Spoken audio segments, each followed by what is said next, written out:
انسان کی فطرت ہے جب اللہ تعالیٰ اس کو رزق دیتا ہے، دولت کے دروازے اس کے لیے کھولتا ہے، اس کو جاہ و منصب ملتا ہے، اور یہ اللہ تعالیٰ اس کو جاہ و منصب دے کے، دولت دے کے، اس کو پیسہ روپیہ دے کے اس کی آزمائش کرتا ہے، لیکن اس کو آزمائش نہیں سمجھتا۔ فَيَقُولُ، وہ کہتا ہے ربی اکرمن، میرے رب نے مجھے عزت دی ہے، وہ اس کو عزت سمجھ لیتا اور کہتا ہے کہ میں اللہ کا محبوب ہوں، مجھے اللہ پسند کرتا ہے تو اس لیے مجھے دولت دی ہے، ورنہ میں غربت کی چکی میں پس رہا ہوتا۔ وہ دولت کو جو ہے وہ عزت سمجھتا ہے، حالانکہ اللہ نے بطور آزمائش اس کو دولت دی ہے۔ جب کسی بندے کو پوچھا جائے نا بتا کیا حال ہے، تو اگر اس کے پاس دولت کے انبار، وہ کہتا ہے بڑا فضل ہے اللہ کا۔ اچھا کیا فضل ہے اللہ کا؟ تو تہجد کی نماز بھی پڑھنے لگ گیا؟ نہیں، میں تو 5 بھی نہیں پڑھتا۔ اچھا کیا فضل ہے کہ اللہ نے تجھے یہ کرم کر دیا کہ تیری زبان پہ جھوٹ نہیں آتا؟ نہیں، میں تو صبح شام جھوٹ بولتا ہوں، ٹیکس بھی چوری کرتا ہوں، میں تو سب کچھ کرتا ہوں۔ تو پھر کیا فضل ہے؟ کہتا ہے مجھے دولت دے دی گئی۔ تو یہ انسان کی فطرت ہے کہ دولت جو مل جائے اس کو فضل الہی سمجھتا ہے، وہ ناجائز طریقے سے بھی لے تو اس کو بھی فضل سمجھتا ہے۔ کبھی آپ نے دیکھا ہوگا کہ سراسر کمائی حرام کی ہے، ناجائز فروشی کے ساتھ، رشوت کے ساتھ، اور کیا کیا دھندے کے ساتھ اس نے جو ہے وہ دولت کمائی، اور عالی نصب کوٹھی بنا کے اوپر لکھ دیا ھذا من فضل ربی، یہ میرے رب کا فضل ہے۔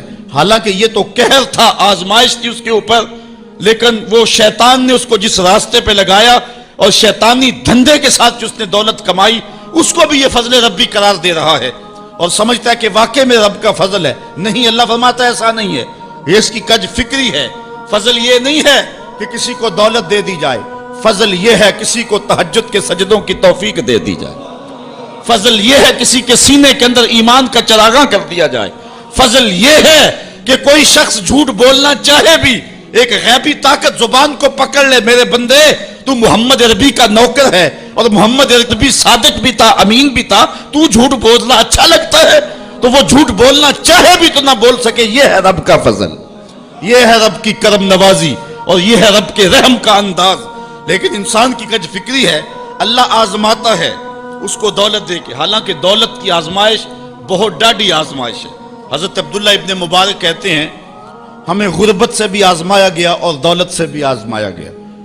غربت کی آزمائش میں تو ہم پورے نکلے، لیکن دولت کی آزمائش میں ہم پورے نہ نکل سکے۔ یہ آزمائش زیادہ سخت آزمائش ہے، لیکن فیقول، بندہ کہتا ہے ربی اکرمن، میرے رب نے مجھے عزت دے دی ہے۔ کوئی عہدہ مل جائے، کوئی شان و شوکت دنیا کی مل جائے، چاہے وہ اس کا ذریعہ کوئی بھی ہو، بندہ کہتا جی فلاں پہ بڑا ہی اللہ کا فضل ہو گیا ہے۔ یار ایک معمولی شخص تھا، گلی سے نکلا، اب دیکھو جو ہے وہ وزارت کا قلم دان تھامے ہوئے ہے، بڑا فضل ہوا۔ کیا فضل ہوا اس کے اوپر کہ اس نے جائز ناجائز ہر راستہ جو ہے وہ اختیار کیا، اور رب کو قدم قدم پہ ناراض کیا، اور ہم اس کو فضل گردان رہے ہیں۔ کہا فضل نہیں ہے، یہ ڈاڈی آزمائش ہے۔ لیکن انسان کی کج فکری ہے، وہ اس کو فضل کہہ رہا ہے۔ اچھا ایک اور انسان کی کج فکری دیکھیے، وَأَمَّا إِذَا مَبْتَلَاهُ فَقَدَرَ عَلَيْهِ رِزْقَهُ فَيَقُولُ رَبِّي أَهَانَنِ، اور اگر اللہ آزمائے اس کا رزق اس پر تنگ کر دے، فَيَقُولُ، تو پھر کہتا ہے رَبِّي أَهَانَنِ، میرے رب نے تو مجھے خوار کر دیا، میرے رب نے تو مجھے ذلیل کر کے رکھ دیا۔ یہ فطرت ہے انسان کی کہ اس کو تھوڑی سی سختی ملے، دولت کے انبار جو تیزی کے ساتھ آ رہے ہیں تھوڑا سا کم ہو جائیں، اور اس کو غربت کی چکی میں پیسا جائے۔ تو یہ بھی اس کی آزمائش تھی، دولت دے کے آزمائش کی گئی کہ کیا راہ خدا میں لٹاتا ہے کہ نہیں لٹاتا، میرے راستے کے اندر اس کو خرچ کرتا ہے کہ نہیں کرتا۔ یتیم، غریب، مسکین، لاچار، مجبور، نانے شبینہ کو ترستے ہوئے، بیمار، کیا ان کو ڈھونڈ ڈھونڈ کے ان کی دہلیز پہ پہنچتا ہے کہ نہیں پہنچتا۔ ایک تو یہ آزمائش تھی، لیکن اس نے اس کو آزمائش نہیں، اس کو عزت سمجھ لیا۔ اس نے کہا کہ میرا اللہ میرے پہ راضی ہے تو تبھی اتنی دولت دی ہے۔ اچھا اگر دولت اللہ کی رضا کی علامت ہوتی تو فرعون دولت مند نہ ہوتا، قارون کو خزانہ نہ دیا جاتا۔ اور دوسری بات، جب اس کو دولت نہیں دی جاتی، غربت میں آتا ہے تو کہتا ہے میرے رب نے مجھے رسوا کر دیا۔ یہ بھی اس کی کج فکری ہے۔ یار وہ بھی تو ہوئے ہیں کہ زمانے کے اندر ایک پھوٹی کوڑی بھی ان کے پاس نہیں رہی ہے۔ اللہ اکبر، آؤ دیکھو فقر بو ذر کو سلام کرو، آؤ دیکھو فقر اویس کو سلام کرو، اچھا آ جاؤ حضور کی دہلیز پہ فقر محمدی کو سلام کرو۔ یہ عزت ہے، عزت، یہ بھی آزمائش ہے۔ اللہ دیکھتا ہے کہ فقر کی آزمائش میں کون پورا نکلتا ہے. زبان پر جو ہے وہ ناشکری کے لفظ تو نہیں لاتا. مل جائے اللہ کی طرف سے عطا ہو تو وہ بھی آزمائش ہے کہ اس پہ شکر ادا کرتا ہے کہ نہیں کرتا, اور نہ ملے تو یہ بھی آزمائش ہے کہ اس پہ صبر کرتا ہے یا کہ نہیں کرتا. واہ ویلا کر دیا, شور و غل مچا دیا, لٹ گیا, میرے پاس کچھ نہیں, اپنی غربت کے اشتہار لگا دیے. ایک ایک شخص کے آگے ہاتھ پھیلاتا پھرتا ہے, اپنی غربت کی عزت کو پامال کر رہا ہے, اس امتحان میں ناکام ہو گیا. اب سنو اللہ کیا ارشاد فرماتا ہے, کلا بل لا تکرمون الیتیم. تم کہتے ہو کہ ہمیں دولت نہیں ملی تو رسوا کر دیا گیا, اور دولت مل گئی تو اللہ کا فضل سمجھتے ہو. اللہ فرماتا ہے ایسا نہیں ہے. اگر تمہیں آزمائش میں ڈالا گیا ہے تو تم اس آزمائش میں کہاں تک پورے نکلے ہو. آج تمہارے اوپر جو سختیاں آئی ہیں, آج اللہ تعالیٰ کی اگر ناراضگی ہے تو اس کا یہ سبب نہیں ہے کہ تم کو دولت نہیں دی گئی, بلکہ سبب کیا ہے غور کیجئے. کلا, ایسا ہرگز نہیں. جو اس کی فکر تھی کلا سے نفی کر دی گئی, اور اس بات کس چیز کا کیا گیا, بل لا تکرمون الیتیم, تم یتیموں کو عزت نہیں دیتے ہو. اصل بات یہ ہے جو بات سوچنے کی ہے. اب قرآن کا یہاں اسلوب دیکھیے, میں قربان جاؤں قرآن کے اسلوب پہ. ایسے ہی نہیں, جب اکرمہ ابو جہل کا بیٹا اسلام کے حصار میں آتا ہے تو قرآن پڑھتا ہے نا تو اشش کر اٹھتا ہے اور پھر روتا ہے اور کہتا ہے ہاذا کلام و ربی, یہ میرے رب کا کلام ہے. اور قرآن بتا رہا ہے, اس کا لہجہ بتاتا ہے. اسلوب دیکھیے, بات غریب کو روٹی دینے کی نہیں کی گئی, غریب کو جو ہے وہ کھانا دینے کی نہیں کی گئی, اس کو کپڑے پہنانے کی نہیں کی گئی. قرآن نے جو کہا ہے کلا بل لا تکرمون الیتیم, بات یہ ہے کہ تم یتیم کو عزت نہیں دیتے ہو. یتیم کو تم عزت کیسے دے سکتے ہو یہ تم جانتے ہو کہ اس کی تکریم کیسے کرنی ہے. تمہارے پاس یتیم کو پہنانے کے لیے کپڑا نہیں ہے, اس کو دینے کے لیے روٹی نہیں ہے, لیکن تمہارے سینے میں پیار تو رکھا ہوا ہے نا.